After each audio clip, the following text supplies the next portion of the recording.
If you remember, last April 2, 2024, our hardworking senator from Davao, Senator Bongo, conducted a hearing for the Committee on Health and Demography, where I raised several concerns in the medical community. One is the bullying of residents by their senior consultants. And after that, Mr. President, it opened a can of worms, if you will, dahil sunod-sunod po natanggap ko na mga tawag mula po sa medical community, particular na po mga doktor, because they want to clean their ranks, and they came to me voluntarily to offer information that would help na para mapaganda po ang pamamalakad sa ating medical community. Now, I also raised the question about the violation of the Generics Act of 1988. I mentioned to Health Secretary Ted Herbosa that there are instances when patients and hospitals are forced to purchase expensive branded medicines from the hospital pharmacy. Minsan pa, walang choice ang pasyente sa branded o generic pag nirasyon na ng nurse ang mga gamot. Sa hirap ng buhay, naniniwala po ako sa dikain ng Generics Act natin dahil kawawa po ang pangkaraniwang mamamayan na walang pambili ng gamot. I was surprised when Secretary Herbosa said that there are instances where doctors really prescribe branded medicines because sometimes it is more effective and more potent. Sinabi ko po sa kanya, kung ganun pala, bakit at dapat hindi na-aproba ng FDA ang nasabing generic na gamot kung wala naman pala itong bisa? Mas lalong mapapamahal si Juan de la Cruz. Kung ang murang gamot ay hindi naman pala gumagana, dapat dumadaan talaga sa masusing pagsisiyasat ng FDA ang mga ito. Nung nasabing hearing na yon, ko na inilatag kay Secretary Herbosa ang issue tungkol sa mga junket trips ng mga doktor sa iba't ibang bansa kung saan sponsor ang mga pharmaceutical companies. Medyo nagtalo kami ni Secretary Herbosa dahil dito sabi niya bawal na daw ito dahil tayo ay signatory ng Mexico Protocol kung saan bawal ang mga medical professionals na tumanggap ng mga benefits or gifts from pharma companies. Sabi niya, sinusunod daw ito ng mga medical organizations.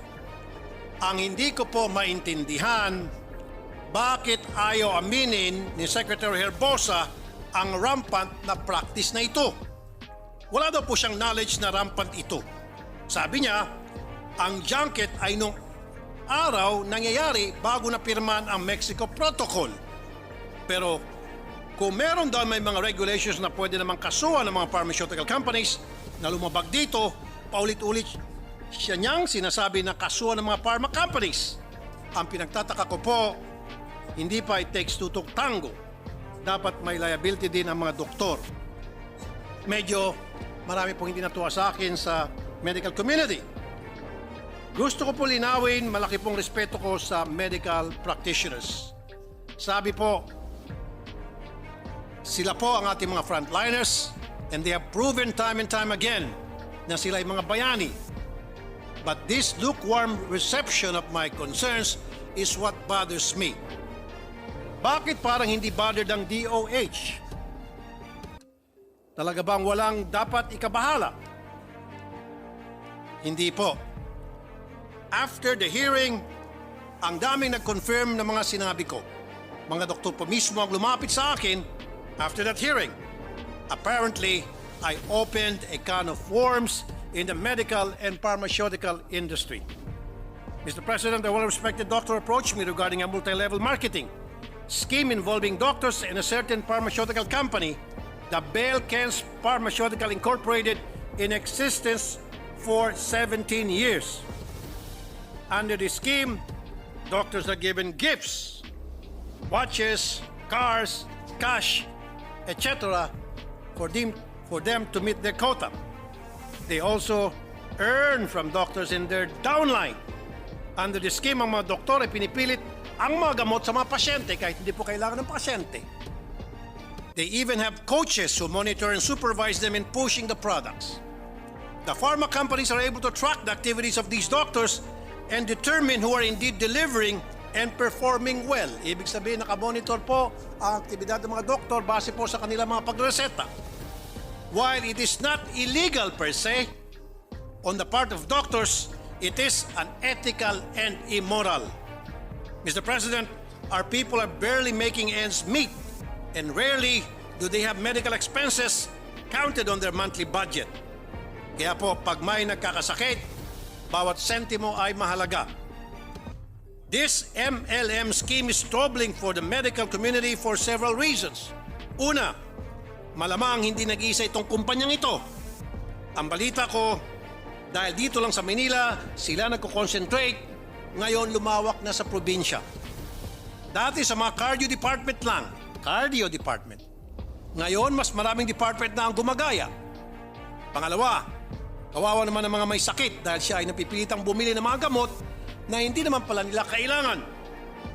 Sayang ng pera nila dito, baka lumala pa ang kanilang sakit. Pangatlo, this puts the medical field in a bad light.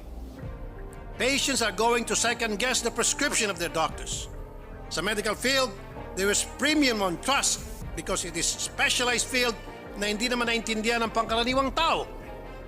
So kung wala kang tiwala sa doktor, bakit di ka nalang pumunta sa doktor?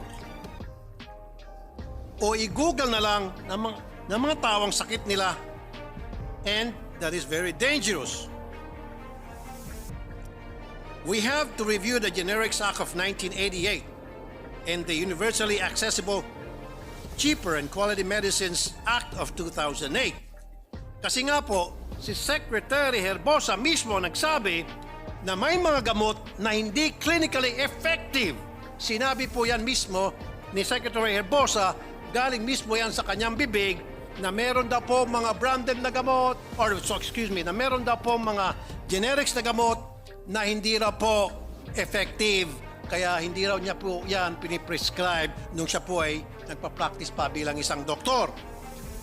Not all medicines are created equal. Some have varying bioefficacy and bioequivalence. Kung ganoon pala, bakit hindi ito in-address ng FDA?